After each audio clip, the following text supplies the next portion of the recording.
కావాలనే మీ పైన మీ ప్రైవేట్ కాంట్రాక్టుల పైన కుట్ర పన్నిండంట. అవునండి, ముమ్మడికి ఇది కుట్రే, 100% ఇది కుట్ర చేస్తాడు రేవంత్ రెడ్డి. ప్రజాపాలన అని చెప్పేసి మమ్మల్ని మోసం చేసి ప్రజల వ్యతిరేకత పాలన చేస్తాడు. ఎదగనీయకుండానే చేస్తాడండి.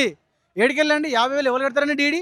ఒక ఒక మధ్యతరగతి కుటుంబం నువ్వు కడతావా అండి 50,000? ఇప్పుడు 50,000 కట్టలేరు కాబట్టే రెడ్లకు, కాపలకు, కమ్మలకు లేదంటే రావులకు ఇచ్చే ప్రయత్నాలు ఏమని ఎవరైతే రేవంత్ రెడ్డికి అనుకూలంగా ఉంటారో ఆయనకు ఒక పర్సంటేజ్ ఇస్తారో వాళ్ళకు మాత్రమే రేవంత్ రెడ్డి జియోలో నెంబర్ 17 తీసుకొచ్చి వాళ్ళకు మాత్రమే మేలు చేసే ప్రయత్నం చేస్తాడు. దీంట్లో కూడా పైసలు దండుకునే అవునండి, దీంట్లో కూడా స్కామ్ ఉన్నది కదా, దీంట్లో కూడా స్కామ్ ఉన్నది కాబట్టి రేవంత్ రెడ్డి అట్లా కుట్ర పడతాడు.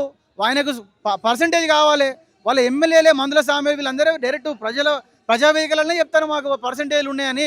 మన దగ్గర ప్రూఫ్లు ఉన్నాయి కదండి, మీడియా వాళ్ళు మీకే ఎక్కువ తెలిసి ఉంటుంది. ఇప్పుడు పోను దీన్ని మీరు ఏ విధంగా ఖండించదలుచుకున్నారు? మేము ఈ జియో నెంబర్ 17 రద్దు చేసి వెనక్కి తీసుకునేదాకా మేము ఈ యొక్క ప్రోగ్రామ్ని మీ యొక్క ఈ ఉద్యమాన్ని మేము వెనక తగ్గాం. మేము రాష్ట్ర వ్యాప్తంగా తగలబెడతాం. ఇప్పుడు హైదరాబాద్ నడిబొడ్డున ఇది ఉద్యమకారులు నడిచిన నేడ, ఇది ఉద్యమాల్లో వీర వనితలు నడిచినటువంటి నేల, గద్దర్ లాంటి ఒక వీరులు నడిచినటువంటి నేల. పాటల ద్వారా నీ తూటాలు పేలుస్తాం. నువ్వు విద్యార్థులతోని పేద కండలతో పెట్టుకున్నావు అంటే రేవంత్ రెడ్డి నువ్వు గన్నుతోని వీపు కోక్కున్నట్టే చెప్తున్నా. ఇందిరా పార్క్ వేదిక నేను హెచ్చరిస్తున్నా. నువ్వు ఈ జియో నెంబర్ వెనుక తీసుకునేదాకా మేము మా ఉద్యమాన్ని ఆపమని చెప్పి తెలియజేస్తున్నా. జేఏసీ జియో నెంబర్ 17 తరఫున మాట్లాడుతున్నాం.